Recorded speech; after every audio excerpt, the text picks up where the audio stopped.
صوبائی دارالحکومت لاہور میں رواں سال جنسی جرائم کے واقعات تشویشناک سطح پر برقرار رہے۔ پولیس ریکارڈ کے مطابق شہر کے تھانوں میں بدفعلی، ریپ اور اجتماعی زیادتی کے مجموعی طور پر 739 مقدمات درج کیے گئے ہیں۔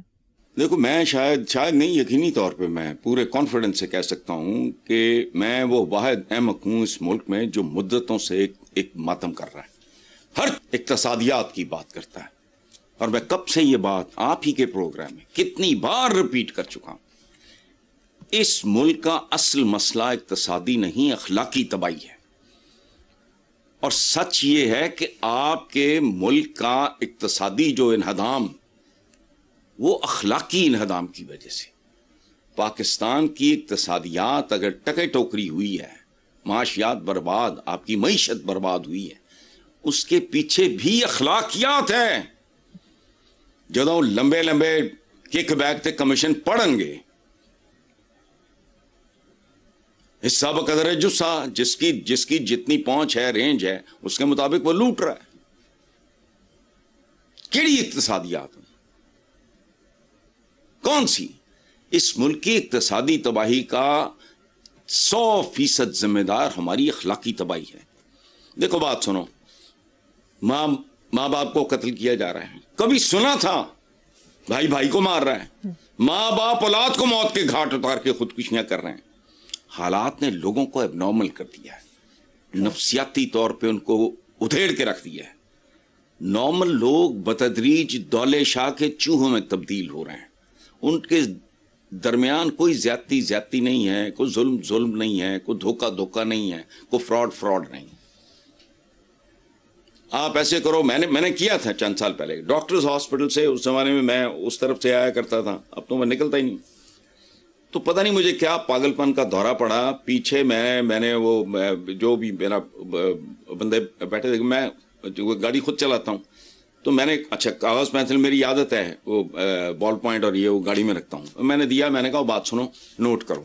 میں وہاں سے سیدھا نکلا، اپنی مین بولوارڈ پہ آیا، یہ سارا کراس کرتے کرتے ویپرا ٹاؤن کا چکر لگایا۔ تم یقین کرو، ریڈیو سے میں پوچھتا گیا، قیمتیں نہیں آپس میں ملتی، وہی چیز ہے، وہی منحوس بد شکلا کھڑا ہے۔ اب تو ان سے بھی کراہت آنے لگ گئی۔ پہلے نفرت جو لیڈرز کے ساتھ تھی، یہی لاتے ہیں۔ یہ جو آپ نے کہا ہے کہ یہ جرائم ہو رہے ہیں، وہ جرم سمجھتے ہی نہیں، ان چیزوں کو ختم ہو گیا ہے، حواس معطل ہو گئے ہیں۔ صحیح اور غلط کوئی اخلاقیات کو نہ، آپ کی اصل بربادی کا سبب، اور یہ اوپر سے آیا حکمران طبقہ، جسے ہم اشرافیہ، تو انہوں نے خیر کیا ہونا ہے، پتہ نہیں کن کی اولادیں ہیں یہ۔ گلیشیئرز جب اوپر سے پگھلتا ہے تو وہی پھر چشموں، ندیوں، نالوں، نہروں میں آتا ہے۔ اگر وہ گندا ہوگا، جس گلیشیئر سے وہ پانی آ رہا ہے، اگر وہی زہریلا، بدبودار اور غلیظ ہوگا، تو ندی نالیاں بھی، آپ کی ندیاں اور نالیاں بھی ایسی ہوں گی، آپ کی نہریں بھی گندی ہوں گی۔ یہ سمبولک بات کر رہا ہوں میں۔ جی تو بس ٹھیک ہے، یہ ہو جائے تو ٹاپ ہے، ہو جائے تو ٹو ہے، بس۔ جی، اخباری رپورٹ کے مطابق پنجاب میں ایچ لیول کے اسکول قائم کرنے کی منظوری دے دی گئی۔ اللہ معافی یار، میں نے ابھی کیا کہا ہے کہ ہمارے حکمرانوں کی کھوپڑیوں میں نا، کھوپڑیاں ہیں ان کے اندر نا، دماغ نام کی چیز نہیں ہے تو اس کو زنگ لگا ہوا ہے، اس کو نا وہ الی شلی لگی ہوئی ہے۔